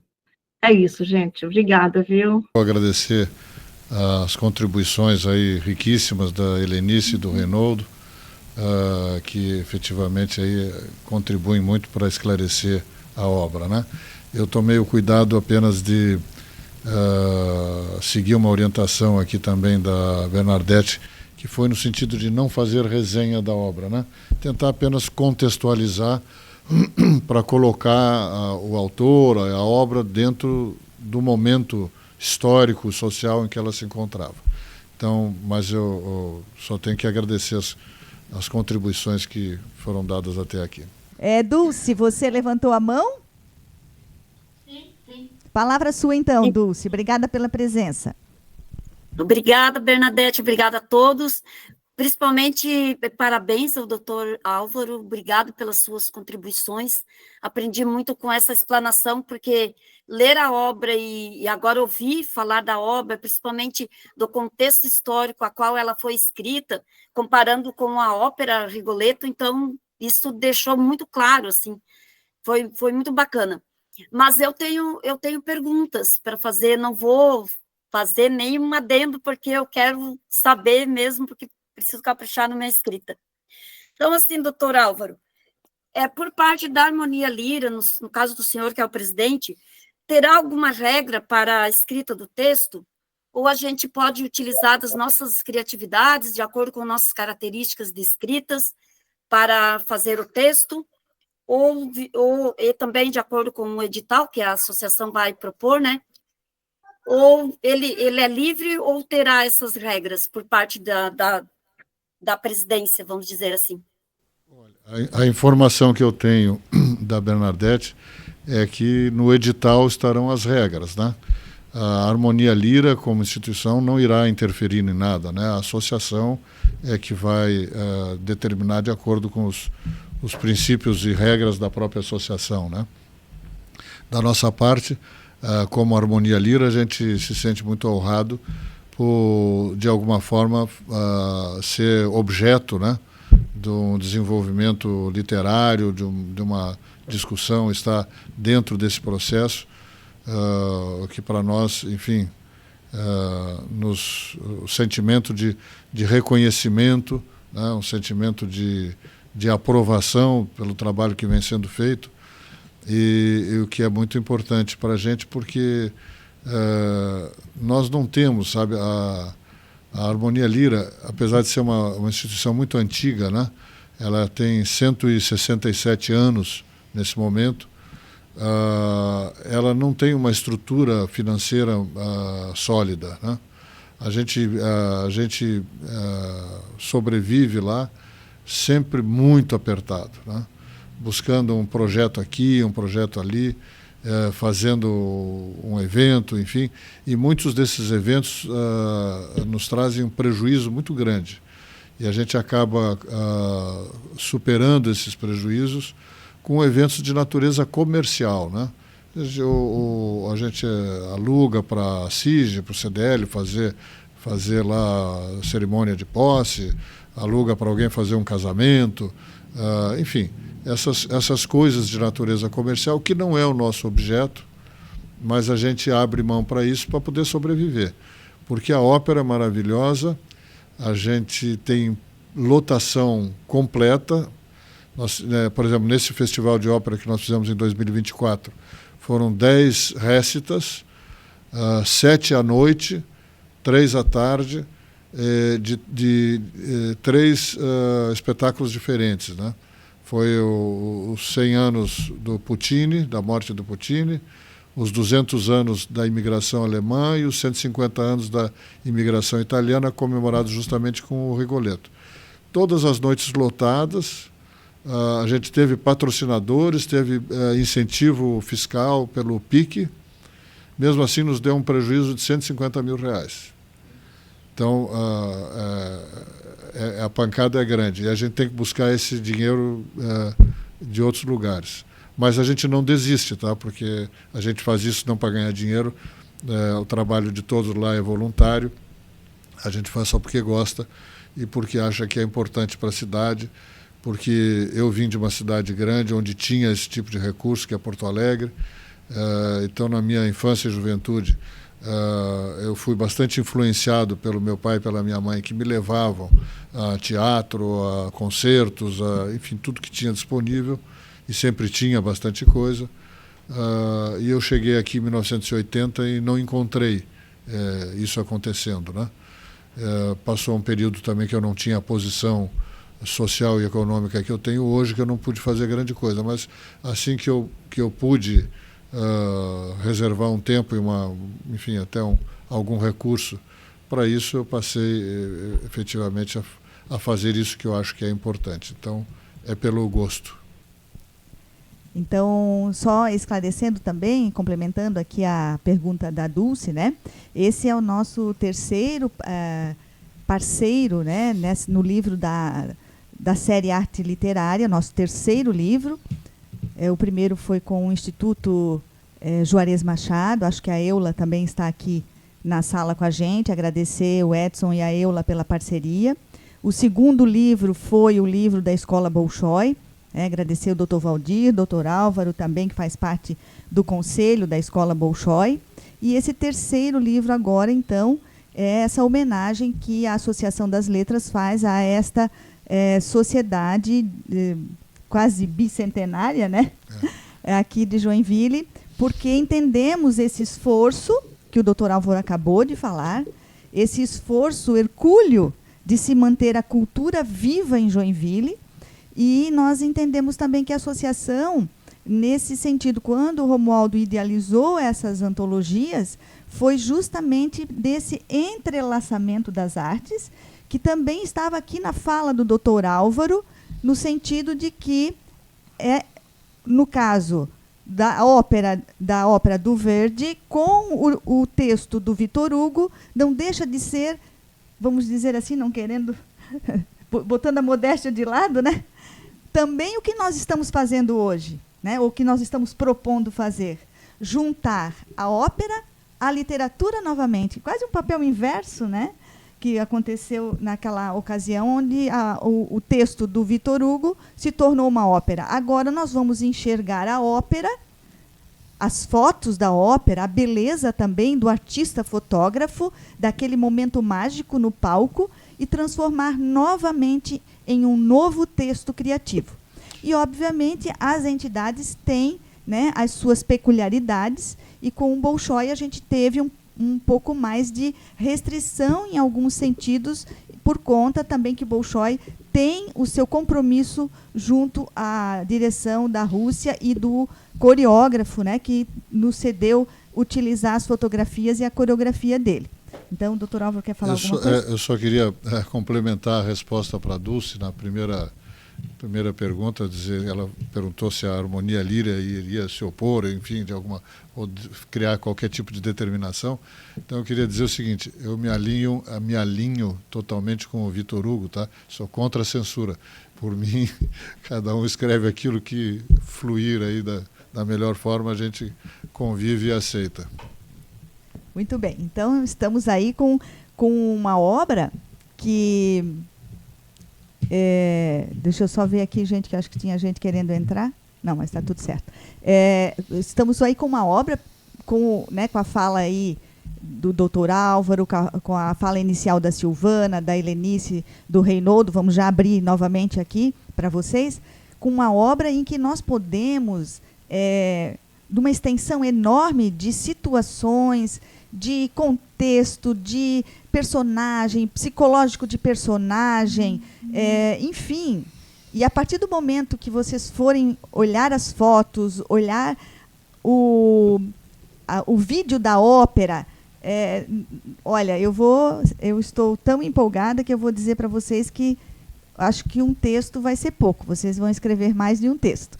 Então, não quero falar muito, vou abrir novamente aí para quem quer falar, por favor. Fernando, pode falar, por gentileza. Então, eu vou falar um pouquinho, né? Eu quero agradecer o doutor Álvaro pela contextualização e quero manifestar o meu encanto, né? Porque a mesma obra em diferentes visões, diferentes interpretações. Então, a interpretação a partir do escritor, a interpretação a partir da mulher, e aí o doutor Álvaro trouxe toda aquela contextualização e alguns críticos que falaram sobre o cárcere. E quando eu comecei a ler essa obra, eu tentei não contextualizar. Na verdade, eu li ela de forma mais inocente, e a minha interpretação foi totalmente diferente. Isso é muito interessante, né? A forma de como você vai ler e aquilo que já tem na sua bagagem é o que vai determinar o teu foco ali naquela obra, né? Então, eu vi mais um homem que podia tudo, que era libertino, que tinha todas as mulheres que podia e que se encantava por aquela que não podia ter. Então, ele ia nas espreitas, nas escondidas, para ver uma mulher que ele simplesmente não chegava perto a princípio. E um pai desesperado, porque ele conhecia a versão daquele homem que estava atrás da filha e que não conseguia proteger também ela contra isso. Então, foi uma forma mais inocente de ver essa obra, mas é muito importante, muito interessante de ver todas as visões e identificar todas elas mesmo na obra, né? Se identifica o porquê se acha um cárcere, se identifica do porquê do libertino e se identifica também pelo amor da branca e, inclusive, pelo amor proibido dele de não poder ter aquilo que era tão fácil para ele em outras ocasiões ou em outros lugares, né? Então, seria essa mesma a minha contribuição, o meu encanto pelas diferentes interpretações de uma mesma obra. Eu até comentaria, Sara, no seguinte sentido. Aquilo que eu falei, né, da autografia e da alografia, né? Quando você leu a obra, né, você teve um contato direto com o autor. E aí a sua interpretação contou, né, e não dependeu de um intermediário, né? Quando a gente senta no teatro e assiste a ópera é completamente diferente, né? A gente está influenciado, seja pela capacidade interpretativa dos atores-cantores, seja pela própria visão do diretor cênico, enfim, que vai influenciar com a iluminação, com o cenário, com os figurinos, com as posturas, com a forma como o ator se coloca, né? Então tudo isso muda a nossa percepção, né, sobre a obra, porque aí a nossa interpretação já não é mais direta da obra do autor e já está dependente de uma interpretação de um intermediário, né? Mas é interessante a sua observação, que realmente nos conduz àquilo que eu quis dizer lá desde do princípio da minha manifestação aqui. Queria colocar, então, a minha visão, enquanto alguém se esquenta aí de falar. Me chamou muito a atenção o trecho, como é o nome, sempre esqueço o nome do velho, né? Do velho. No livro é o... ele é o Monterone. Monterone. No livro ele é o Monsieur do Valier. Monsieur de Saint-Vallier. Da Saint-Vallier. Então, como o doutor Álvaro falou, eles têm nomes diferentes, né? Na obra e na ópera. Mas esse pai... desesperadamente também defende sua filha e ele também enfrenta o rei, ou o duque, né, na ópera, dizendo ao duque, descaradamente, né, que o poder dele permite isso, né, e que ele, enquanto rei, pode fazer o que ele quer. E ele, enquanto pai, não pode dizer o que sente. Isso, na minha interpretação, assim, desse momento do desespero do pai, tentando defender a filha desse homem, né? E óbvio que ele, pelo rei e pelo bobo, foi desprezado. E aí, nesse contexto todo, de todos os personagens, nós podemos ver que uma obra de 1832, e agora eu vou parafrasear o Romualdo, como nós já discutimos isso lá no Dom Quixote, é uma obra que as características humanas, elas se repetem na mesma condição que nós hoje vivemos. Tal a fala aí do Reinaldo, tal a fala da Helenice, né? Que a branca, ela vive no contexto da época, o mesmo contexto que muitas mulheres vivem hoje, subjugadas, né, com um amor impossível ou com um amor que compromete a sua saúde física e mental, e outras questões que o próprio doutor Álvaro falou, das questões do poder, da corte, enfim. Isto é, depois Romualdo talvez até possa desenvolver um pouco mais sobre isso. Nós seguimos nas obras literárias, encontrando as condições humanas de psique, não sei se a palavra é essa, que se repetem. Então, isso faz parte da condição humana, e o Victor Hugo, ele foi maestro, né? Conduziu com maestria esse texto no desenvolvimento de cada personagem, né? Nas suas angústias, nas suas carências, nas suas aceitações pessoais, que foi o caso do bobo da corte. E uma outra situação que me chamou muita atenção foi este bobo da corte, o Rigoletto na ópera, o momento em que ele humildemente se ajoelha para pedir pela vida da filha que foi sequestrada. Então, esse homem, ele deixou todo o orgulho dele, aquele homem orgulhoso que tripudiava dos outros, né, na sua arrogância, ele se ajoelha para pedir pela vida da filha e para pedir a filha de volta. Então, eu gostaria então de fazer essas considerações que acho extremamente importantes, para que depois nós também possamos, a partir disso, construir nossos textos, nossos novos personagens, nossas novas criações nas fotos, né, nas imagens que nós vamos nos inspirar. Então, essa é a minha contribuição também nesse sentido. A Andréia pediu a palavra. Eu vou passar a palavra agora para a Andréia e depois, então, para o Romualdo, tá? Bem, boa noite a todos. Essa é a primeira vez que eu participo de uma reunião da Associação das Letras. Estou aqui a convite sou de Curitiba, estou aqui a convite da Bernadette, e não sabia exatamente o que aconteceria durante esta reunião, essa sala de leitura. Recebi tão somente o convite e o link. A Bernadette sabe que sou bastante curiosa e que não deixaria de participar, tendo recebido um convite vindo dela. Gostei muito do que ouvi, achei muito interessante. Eu não li, então, para esta reunião, o Récit Verte, de Victor Hugo, e nem procurei me informar sobre a obra de Verdi neste momento, além daquilo que conheço pelo conhecimento que adquiri durante toda essa minha caminhada.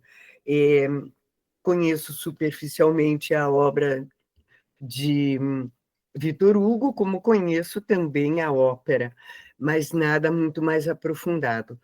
Mas o que eu queria colocar é que eu gostei muito das colocações do Dr. Álvaro.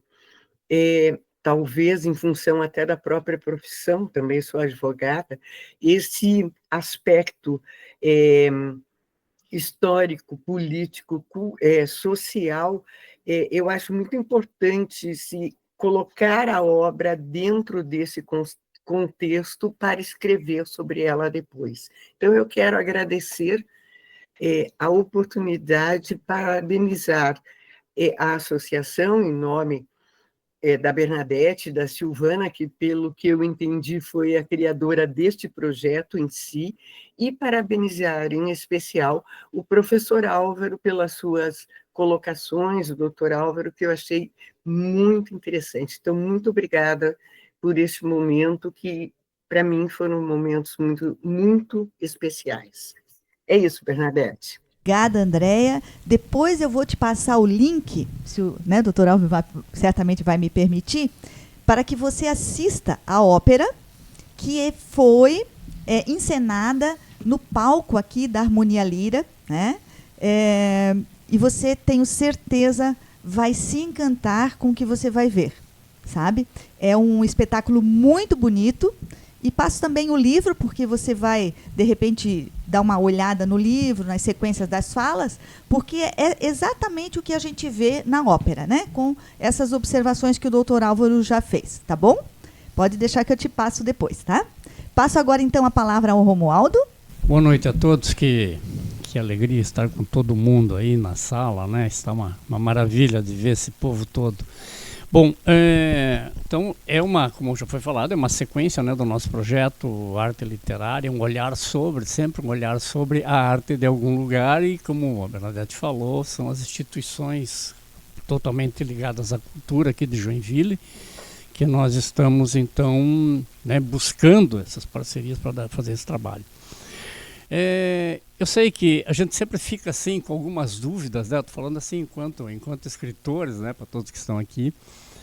A gente sempre fica com dúvida quando tem um desafio novo. Então, por exemplo, nem todo mundo é familiarizado com ópera, né? Tem pessoas que a gente ouve dizer assim: não, a ópera é muito dramática, é sempre um drama, coisa.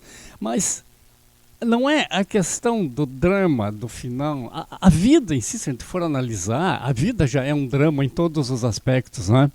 E tudo que a gente faz sempre tem a expectativa, sempre tem aquela ansiedade do que vem depois. E os personagens, todos os personagens da ópera, estou falando da ópera específica agora, saindo um pouco da questão do livro, porque nós vamos trabalhar sobre, como o Bernardo falou, as imagens da ópera. Nós estamos com o vídeo da ópera disponibilizando para que seja assistida novamente, quantas vezes for necessária, para que a gente possa, então, para que possamos trabalhar nossos textos a partir das emoções que nós vamos ter com esta volta que foi dada, né? Saiu do livro, foi para o palco e agora volta para o livro, né? Volta para a escrita. Nós nos deparamos com um sentimento, com emoção, com amor, com frustração, com raiva, com prepotência, com arrogância. Quer dizer, nós temos todos os ingredientes para construir os personagens da nossa história. Então, eu tenho certeza, com o que nós já vimos nas duas antologias anteriores, essa também vai ser uma antologia riquíssima em elementos em cima desse trabalho belíssimo que a Harmonia Lira trouxe para nós em termos de ópera. Essa questão de buscar na ópera agora a inspiração para esse novo livro foi assim, um momento legal. Quando nós estávamos discutindo sobre qual seria o próximo tema, a Bernadette disse, vamos falar sobre ópera. Eu disse, então se vamos falar sobre ópera, vamos falar sobre o Rigoletto, né? Porque, tem muita história, tem muita coisa, tem muita construção importante por trás disso. E nós agora vamos dar uma nova voz, um novo olhar, uma nova continuidade. Então, pessoal, nossa expectativa é muito grande. Eu tenho certeza que, vai faltar páginas dentro do que é previsto para os nossos livros, né? Porque eu acredito que todo mundo está empenhado aí em construir os seus textos, tá ok? É isso aí, pessoal. Um abraço a todos aí.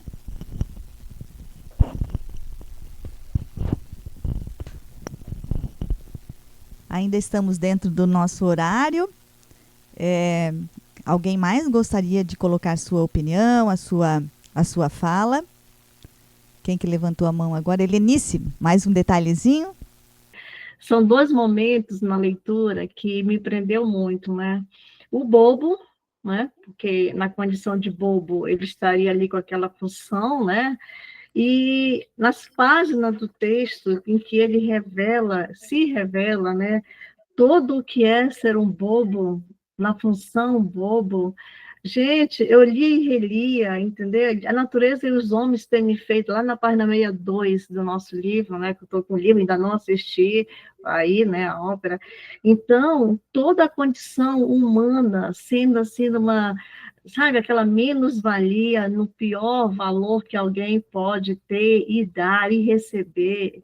Então, foram dois momentos que eu levei. O primeiro foi da moça, né, da branca, na condição feminina, a submissão, enfim, o amor em exagero, né, aquilo visceral, aquilo assim que quando as mulheres se entregam a esse tipo de amor, de uma fragilidade grande, né, e tudo, e a gente vê o sentimento maior que ele se dá na própria, quer dizer, naquele próprio sacrifício, é a doação, é a transcendência, ela se eleva, ela se transcende naquela coisa assim, né, de entrega total. Então, esse foi um momento que me prendeu muito. E o outro momento foi vou chamar de desabafo, vou chamar de, não sei, leitura de vida, exposição de vida, tudo que a gente pode pensar na fala do Rigoletto, né, no caso, não é o Rigoletto, tem que lembrar que sempre que não é, que aqui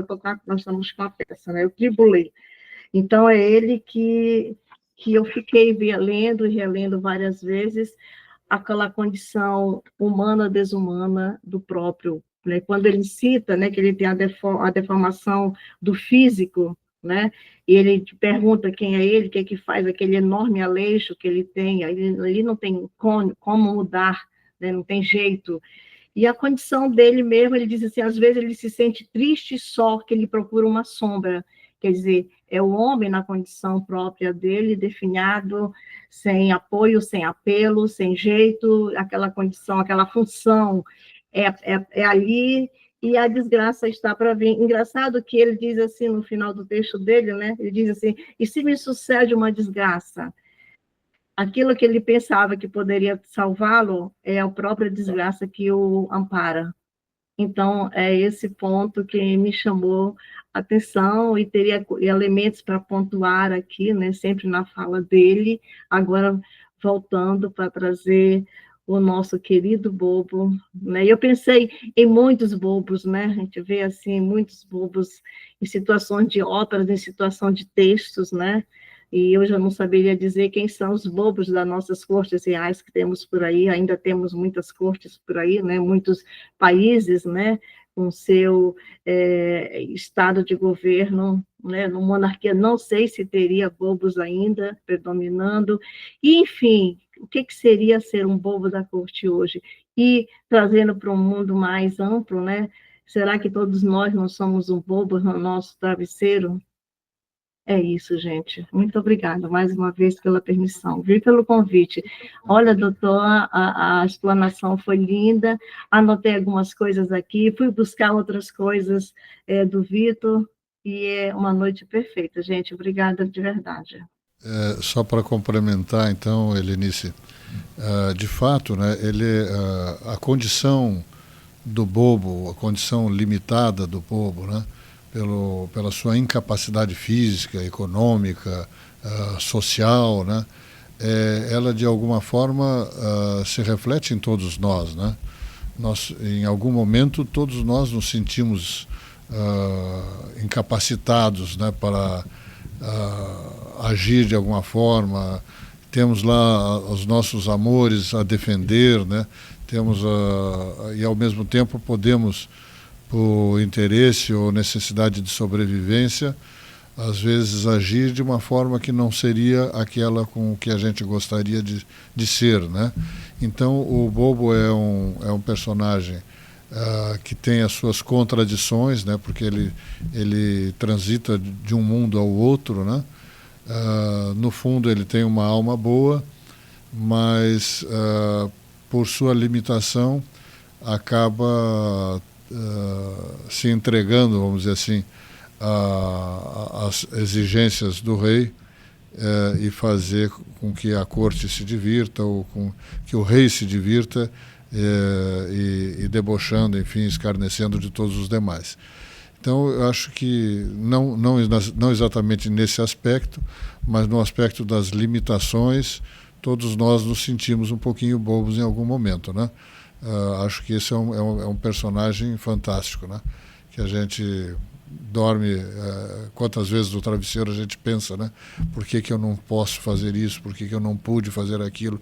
Como eu não pude defender isto ou aquela pessoa deste ou daquele mal, né? Então, acho que esse bobo está em nós, sim, todos nós. Então, temos aí várias reflexões para que a gente possa dar continuidade aí à nossa leitura e, a partir dela, aos nossos textos, né? Silvana, nós estamos com o nosso horário, né? A ideia sempre é que a gente faça em torno de uma hora e pouquinho, né? Então, se você quiser falar alguma coisa, Silvana, na sequência eu gostaria de falar um pouquinho sobre o edital para que a gente possa finalizar. Eu gostaria de agradecer muito, doutor Álvaro. Foi um momento de muito aprendizado e conhecimento, doutor Álvaro. Prazer em conhecê-lo mesmo virtualmente. Eu até já fui na Armonia Lira com a Bernadette, entramos em contato com a secretária, conversamos um pouco e o senhor não se encontrava, então, um grande prazer de conhecê-lo hoje. O senhor é uma pessoa de grande conhecimento e sabedoria. E obrigada mais uma vez pela explanação, e que muito contribuiu para a nossa leitura, e que certamente tornará bem mais fácil a nossa escrita, e tornará a nossa escrita também mais criativa. Obrigada mesmo. E nos encontraremos na complementação desse projeto, né, no Harmonia Lira, em outras situações lá que a Bernadette já marcamos, né? Tá bom? Obrigada por tudo. Essa oportunidade que nós estamos tendo aqui, doutor Álvaro, como essa sala de leitura foi dedicada ao livro, ao nosso projeto, à produção do livro, como eu falei no início, né, que é o nosso ponto de partida, então eu gostaria de dizer aos colegas que a partir de hoje, né, mais tarde vocês receberão em seus e-mails o nosso edital, e agradecer à Harmonia Lira por disponibilizar o link que vocês vão poder ver aí no final de semana, dedicar um tempo para assistir a ópera. Estamos com o link do vídeo da ópera, belíssimo, gente, belíssimo. Nós tivemos a oportunidade de assistir ao vivo e vamos rever agora no vídeo. E também faremos da mesma forma que fizemos já das outras vezes, enviaremos a vocês um comunicado, colocaremos, né, o e-mail de cada um de vocês no Drive para que vocês possam acessar as fotos. Então, só dando um spoiler aqui do edital, faremos da mesma forma, né? Faremos você escolhe a foto, manda para o e-mail e essa foto então sai do contexto ali do conjunto de fotos, para que duas pessoas não escolham a mesma foto, certo? Repito mais uma vez, são fotos belíssimas que certamente irão nos inspirar em novos textos, novos contextos, novos personagens, em textos de crônica, contos, prosas poéticas, poemas, aldravias, né, Antônia? E quem sabe Silvana se inspire e faça que a Salomé aqui na sala, né, nossa professora aí de cordel, enfim, são tantas possibilidades de textos, de gêneros, né, que podemos ter nesse momento. Então, torno público agora, né, para vocês, que a partir de hoje, vocês receberão mais tarde, em seus e-mails, o edital com todas as informações para que a gente possa dar a largada para a produção dessa nova obra que tem o nome Arte Literária, um olhar sobre a ópera da Harmonia Lira. Doutor Álvaro. Eu apenas queria aproveitar agora esse momento brevemente para agradecer a generosa paciência que todos tiveram de me escutar por esse momento, agradecer as palavras que alguns aqui me dirigiram, e às vezes até alguns sinais, e dizer que foi uma honra muito grande, agradecer especialmente a Bernadette que me convidou, e a Bernadette, enfim, o Romualdo, que tiveram a iniciativa de propor a Harmonia Lira como objeto dessa nova empreitada literária aí, né? Muito obrigado a todos. Temos certeza que vai ser um belíssimo livro, e essa entidade que o senhor tanto preza, que dedica já mais de 10 anos, é uma forma de nós também colaborarmos para que mais pessoas conheçam, não só de Joinville, né, mas mais pessoas. Nós temos vários associados de fora de Joinville, né, como a Antônia, que está aqui, hoje ela está no Piauí, né, mas ela vai logo, logo para o Ceará. Temos a Helenice, que está falando lá do Pará, né? Deixa eu ver, a Andréa, que já falou que é de Curitiba, do Paraná, né? A Suzane, que está nos assistindo de São Paulo, aí temos o Luiz Antônio de Joinville, a Sara e o Fernando de Barra Velha, a Dulce aqui de Joinville, Reinaldo de Joinville, Norma de Joinville, Thalita de Joinville, Odila, Tina, o seu Valdir Tron, que logo vai estar daqui no grupo, né, da associação. Recentemente fez um livro muito bacana, Por Amor a Francisca, também contando a história aqui da família Tron. A Marilene, que fala, eu nunca sei, Marilene, se é Tubarão ou Criciúma, me perdoe, acho que é Tubarão, né? E a Rosângela, o Marcelo, a Beth, a Eula, que está lá de Florianópolis, né, presidente do Instituto Juarez Machado, a Salomé, que está em São Francisco do Sul, a Rosânia, que está lá no Rio de Janeiro, e a Silvana, que está na nossa belíssima São João de Itaperiú, da nossa melhor farinha do Brasil, né? Então, veja aí que temos aí uma miscelânea de cidades e estados aqui fazendo parte. De sotaques, muitos sotaques, né? Thalita, não falei Thalita, né? Thalita também está ali, que é aqui de Joinville, né? Rosângela, falei, né? Tivemos no momento na sala 30 pessoas, agora estamos com 25, mas tivemos a Leda, tivemos a Marlete, que certamente tiveram que sair aí, não lembro agora de outros que passaram, já assistiram a sua explanação e já saíram. Então, pessoal, quero mais uma vez agradecer, em nome da associação, em nome da diretoria da associação, agradecer ao doutor Álvaro pelo tempo. Sei que toda essa explanação também, apesar do seu grande conhecimento da ópera, mas sei que foi buscar subsídios, aí um contexto histórico, uma linha do tempo para nos situar nessa história, né, nesse contexto literário, agregando aí o valor à ópera, e para nós foi de um imenso prazer da sua dedicação, do seu tempo e da parceria, né? Principalmente da parceria e de aceitar o convite, né? Porque poderia dizer, não temos interesse, mas é um orgulho para a gente estar junto, né? Pegando junto com a gente, né? Isso é que é bacana, tá bom, pessoal?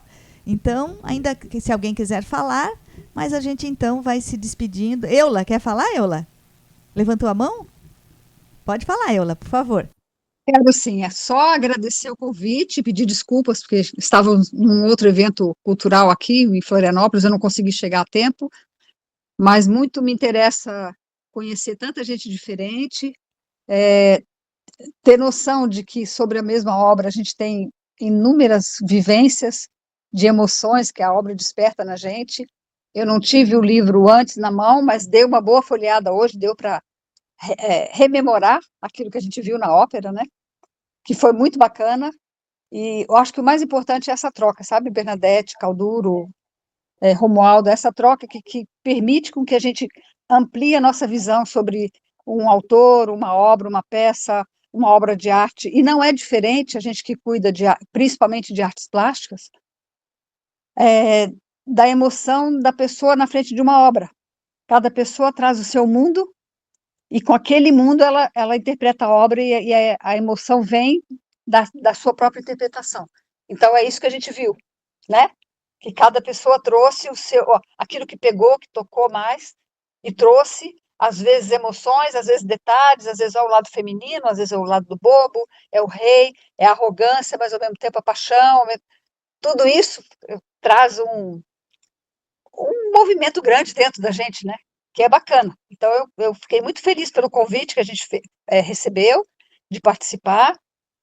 Tendo outros momentos como esse, eu sei que online facilita que mais gente pode participar, nós estamos com gente do Brasil todo aí participando. Muito bacana mesmo, acrescentou bastante, eu espero que esses momentos se repitam, e como a gente teve a antologia lá no Instituto Juarez Machado, que a gente viu belíssimos textos saindo de obras do Juarez Machado, a gente está vendo aí sobre ópera, e enfim, a gente tem 1000 formas de fazer interpretação, e quem escreve, que vocês têm o dom da escrita, a maioria, eu creio que exercita isso, né? Para a gente é um prazer conhecer novas formas de escrever. Então, muito, muito obrigado pelo convite. Obrigada, Eula. Depois te passo também o link, né, para que você possa ver a explanação do Dr. Álvaro, que foi no início da nossa live aqui, da nossa sala, tá? Eu queria agradecer Bernadette e Romualdo, que sejam esses encontros literários e o sarau que vocês organizam. Quero agradecer porque é uma maravilha esses encontros. São encontros culturais maravilhosos e eu sempre tenho um prazer enorme de participar. É isso que eu queria dizer. E já estou esperando o próximo. Obrigada. Suzane, e dizer que você é conterrânea do Vitor Hugo, né? Você esqueceu desse detalhe muito importante. Mas não tem comparação, pelo amor de Deus. É só que eu nasci onde, não na mesma cidade, mas no mesmo país. Mas eu cresci no Brasil, né? Então, eu sou uma francesa misturada. Mas por isso que eu gosto da diversidade, eu mesmo tenho várias culturas no meu sangue, e eu sei o quanto é enriquecedor de participar da diversidade. E o que a gente encontra aqui em cada palestra, em cada sarau que Bernadette e Romualdo organizam. Obrigado, é uma maravilha, é o que a gente precisa na vida, porque esse mundo está tão difícil, está cada vez pior, e de repente tem essa luz de cultura, de literatura que aparece, que nos dá um otimismo muito grande. Muito obrigada. Há também o link da ópera para você ver que em Joinville se faz ópera tão bonita quanto em Paris. Pode ser, sim. Não tenho dúvida. Então, pessoal, muito obrigada. Que vocês aproveitem muito agora esse material todo que a gente vai mandar mais tarde para vocês. Tendo alguma dúvida, eu estou à disposição. Me chame ali no WhatsApp ou a gente pode conversar por telefone. Silvana também fica à disposição para qualquer esclarecimento, Romualdo, enfim. Estamos aqui para que a gente possa fazer um trabalho bonito e que a gente possa engrandecer, dar as mãos a todas as artes, né? A arte literária, a arte do balé, a arte da ópera, do teatro, das artes visuais, da música, enfim, vamos dar as mãos aí para que todas essas artes sejam valorizadas. Do teatro, né? Porque aqui também temos uma dramaturgia. Então, muito obrigada, gente. E até a próxima. Um detalhe, para quem está aqui, só para que vocês já coloquem, eu vou mandar o calendário também, mas que já coloquem nas agendas que no dia 7, quem é de Joinville, nós teremos uma visita lá na Harmonia Lira, né? E quem quiser vir para Joinville, Marilene, aí fazer uma visita, né? E aproveitar, Eula e outros tantos aí que são de Curitiba também, nós vamos fazer uma visita guiada pelo Dr. Álvaro na Harmonia Lira e vamos ter uma palestra lá na Harmonia Lira com o Douglas Hahn, que é o barítono que faz o Bobo na ópera e que é o diretor artístico da Harmonia Lira. Então, um momento também para nós enriquecermos. E certamente nós faremos de tudo para que a gente, assim como a gente fez lá no Bolshoi, para que a gente possa gravar essa palestra, para que quem está de longe depois ouvir esta palestra e esse encantamento aí mais aprofundado ainda da ópera, né? Da criação, dos cenários, enfim. Tá bom, gente? Dia 7 de fevereiro, certo? Um abraço, então, a todos, tá?